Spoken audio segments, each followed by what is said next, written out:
2016ஆம் ஆண்டில் மேற்கொண்ட திருத்தத்தின்படி 14 வயதுக்குட்பட்ட குழந்தைகளை எந்த தொழிலிலும் ஈடுபடுத்தக்கூடாது எனவும் 14 முதல் 18 வயதுக்குட்பட்ட குழந்தைகளை அபாயகரமான தொழிலில் ஈடுபடுத்தக்கூடாது எனவும் குறிப்பிடப்பட்டுள்ளது.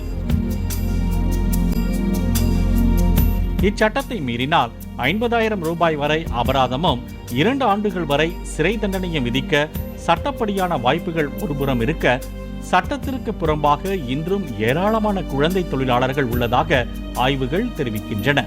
சட்டத்திற்கு புறம்பாக குழந்தைகளை தொழிலாளர்களாக பயன்படுத்துபவர்கள் மீது நடவடிக்கை எடுக்கும் நோக்கில் மாவட்ட அமலாக்க குழு திடீர் ஆய்வுகள் மேற்கொண்டு பல பகுதிகளில் இருந்து குழந்தை தொழிலாளர்களை மீட்டுள்ளதாக தொழிலாளர் நலத்துறை விளக்கம் அளிக்கிறது. குறிப்பாக 2017-2018 நிதியாண்டில் 59 குழந்தைகளும், 2018-2019 ஆண்டில்